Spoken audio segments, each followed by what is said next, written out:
प्रेम यानी स्नेह, लगाव, चाहत, अनेक नाम हैं इस भावना के। हम सब किसी न किसी से प्रेम करते हैं, माता पिता से, प्रेयसी से या पत्नी से, संतानों से, परिवार या मित्रों से। माता पिता से हमें सुरक्षा प्राप्त होती है, पत्नी या प्रेयसी से आधार प्राप्त होता है, संतानों से अभिमान और परिवार तथा मित्रों से संतोष मिलता है। अर्थात जीवन में सारे सुखों का अनुभव हमें प्रेम से ही प्राप्त होता है, और फिर भी वही प्रेम का संबंध सदा दुख का कारण बन जाता है। ऐसा क्यों होता है? प्रेम का स्वाद भी कभी मीठा तो कभी कड़वा क्यों लगता है? क्या वास्तव में हम प्रेम को समझ नहीं पाते? इसे समझने के लिए हमें स्मरण करना होगा। प्रेम या चाहत के अनुभव का क्या विचार चलते हैं हमारे मन में जब हम किसी से प्रेम करते हैं।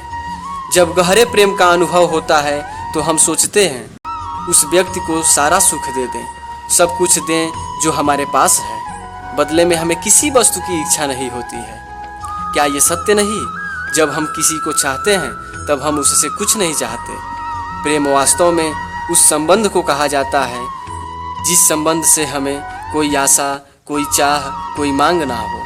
जैसे ही कोई मांग मन में प्रवेश करती है, वैसे ही प्रेम हृदय से विलुप्त हो जाता है, चला जाता है। जैसे रोग के कारण जीभ मैली हो जाती है और मीठा फल भी कड़वा लगता है। आशा, इच्छा, चाह या मांग, इन सब के कारण मन को मैला कर देते हैं और मीठा प्रतीत होने वाला प्रेम भी कड़वा बन जाता है।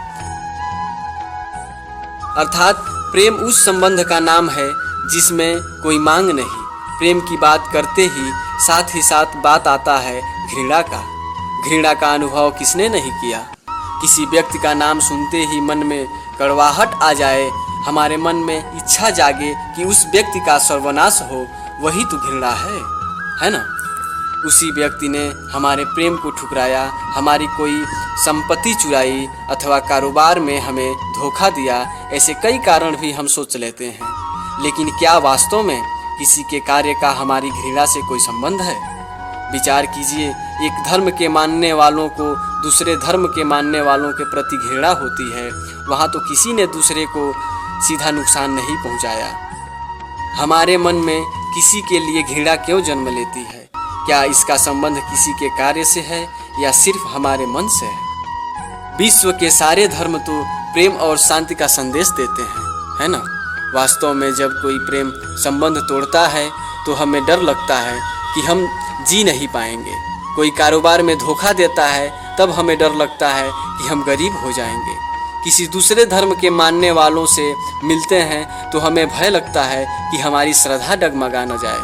अर्थात हमारी घृणा का संबंध किसी की मान्यता अथवा कार्य से नहीं जुड़ा है, वो केवल हमारे हृदय के भय अथवा डर से जुड़ा है।